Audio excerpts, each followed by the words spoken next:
Leading from what you said just now, you had a bird's eye view of the emerging economies, working in the UN and so on. How do you see the middle class of India? What do you see as their aspiration? Well, I have an essay on that in the book. In fact, I have more than one of the middle class of India since I come from that class myself. I think every middle class everywhere in the world has the aspiration to lead enjoyable lives. I mean, we all want, of course, to bring up our children to be more successful than we are. We want to give them an education, have a good education ourselves. We want them to work in productive and constructive and impressive jobs and recognized in society, enjoy the respect of their peers. And we want them to make good marriages and produce children of their own. I mean, what do middle class want anywhere?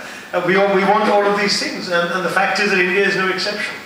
But what are our political aspirations of the middle class? You see, what's happened till now is that the middle class has disdained our politics. If you look very frankly at popular middle class attitudes, smart middle class kids studied hard, did their homework, passed exams, and joined the professions or the civil services.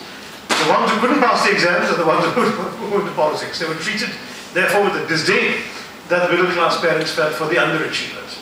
And then, of course, the paradox struck me all the more when I was living in the Western world, where in a country like America, people expect their politicians to attain and maintain standards of behavior and probity that they would not demand of themselves and their neighbors. In other words, every politician is absolutely perfect, spotless, faithful to one wife all his life, 2.3 children and a dog, white picket fence, green grass, all of these squeaky clean image things, which are simply not the norm in the normal American society from which these politicians are, after all, being elected.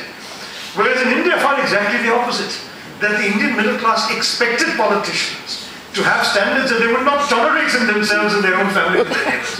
So politicians are expected to be sleazy and dishonest and evil and corrupt and unprincipled. And that's how the middle class sees politics.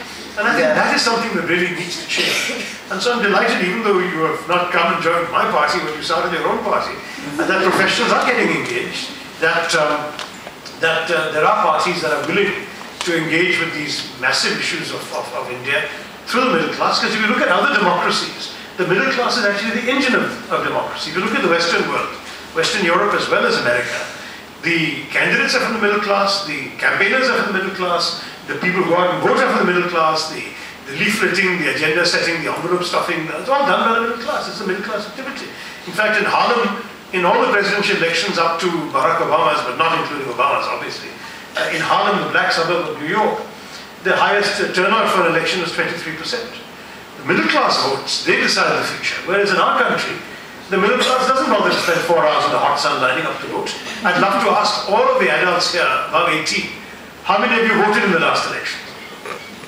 All right, I'm impressed. Almost 50% of the room. Okay, but the fact is, by and large, that is not true. Maybe Pune, the climate is not so hot and late. But most of India, that is not true. The fact is that the middle class leaves it to the poor, whereas the poor turn out in humongous numbers. We have a 90% turnout rate for the poor, not for the middle class. Right. So my argument would be, to finish the point, that you need to have more middle class engagement in politics.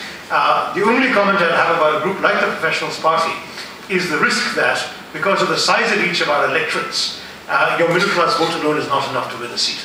And therefore, the Professionals Party seems, if I'm not wrong, to have lost its deposit in all the 6 or 7 elections it contested last year, 2 years ago.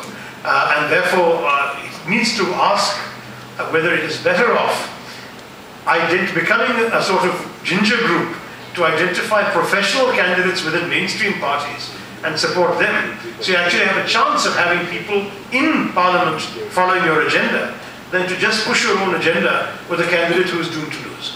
That is the other thing that we might want to talk about separately. Thank you very much.